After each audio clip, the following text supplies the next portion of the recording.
Now, let's take a look at him. Well, Ethan Winters. You escaped my little brother's idiot games, did you? Resident Let's Evil see Village how has a lot of special things to live up to. The Resident Evil fanbase, one-upping a well-received Resident Evil 7, and the expectations of all the meme lords on the internet who lost their minds at the reveal of Lady D. Thankfully, I can say it's done all of that and more. So let's grab our flashlights and get ready to explore the mysterious, and obviously dangerous, Resident Evil Village. Village is an impressive game graphically. Once again, it's powered by the RE engine. We've seen it since Resident Evil 7, but somehow Capcom keeps making small improvements on it each time. Character models are amazingly realized and have so much detail behind them.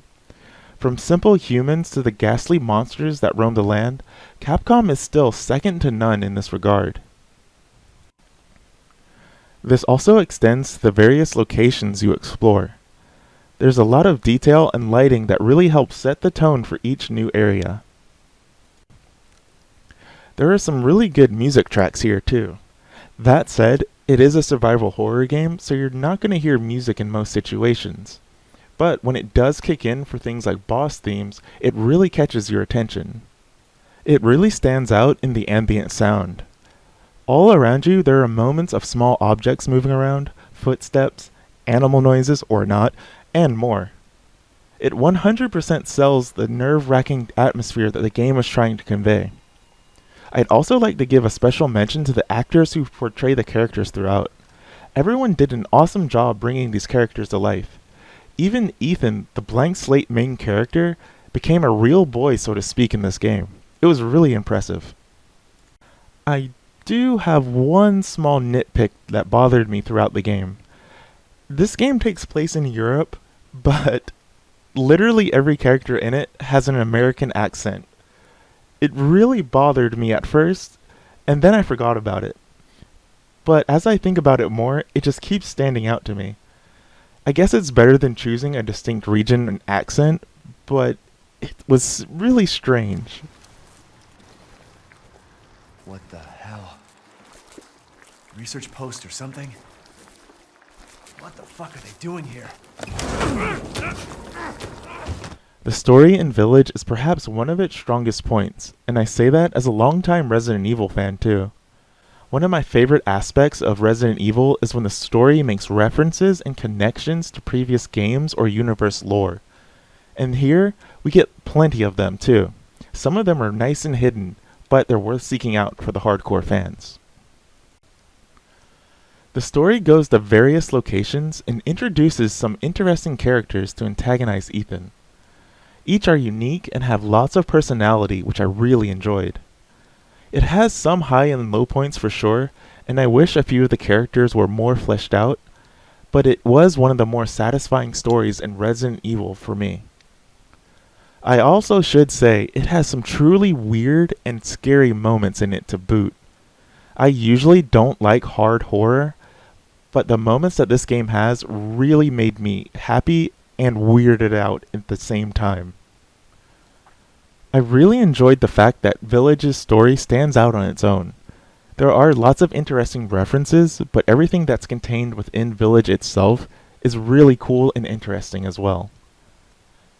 In between all the crazy plot twists and interesting characters, I was really happy that the story wrapped itself up in what felt like a complete, defined package. Perhaps one of the best aspects of the story is the acceleration as it progresses. It begins in pretty standard Resident Evil fare, but once it gets out of this initial area, it really takes off. Without spoiling anything, it doesn't exactly feel like a Resident Evil story, while clearly still being within the universe. Honestly, I have nothing but praise in this aspect. Also, Capcom, you gotta chill out with mangling this guy so much.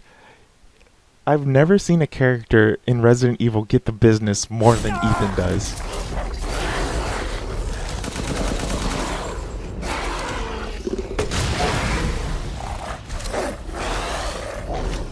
Wrapping everything together is the gameplay.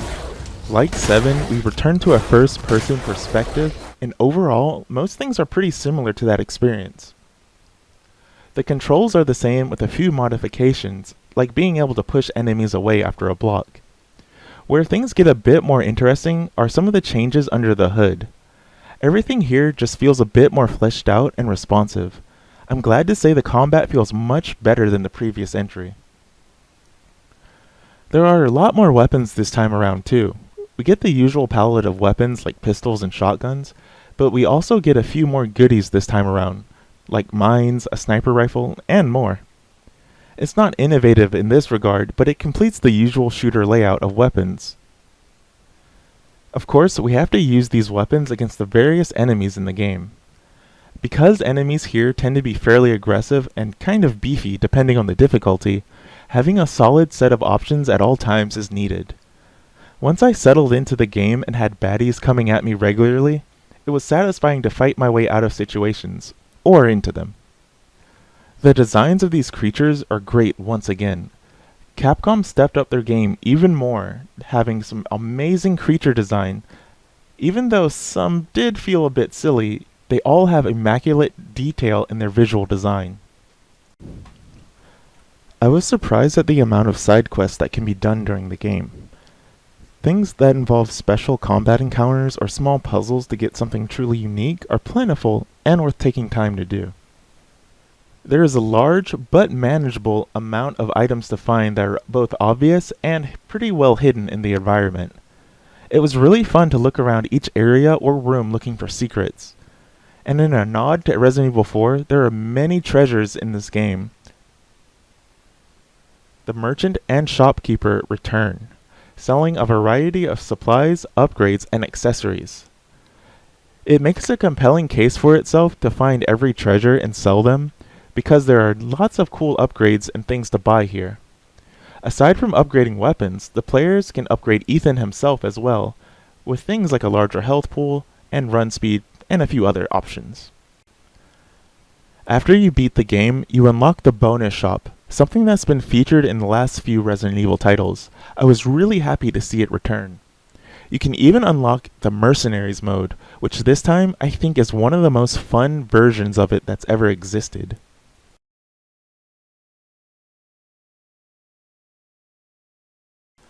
After enjoying Resident Evil 7, but having some complaints about various things in it, I went into 8 with a bit of apprehension, I admit. I'm glad to say after running through the story, it relieved a lot of those reservations. It fixed a lot of the issues I had with the previous game, and exceeded it in others. I do feel like the opening areas were a bit unbalanced compared to the escalation that happens after it, but it was a great experience overall. In particular, I enjoyed the story and the twists and turns. Resident Evil Village gets a complete recommendation from me. If you're into horror, or just Resident Evil's take on the action horror theme, you should definitely jump on this one. This review was a bit shorter than I thought it would be, but honestly, I had mostly positive thoughts on this game. I really can't think of anything else to add.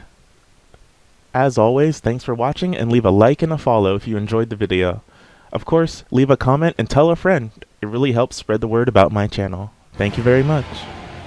You will learn what it means to insult House Dimitrescu.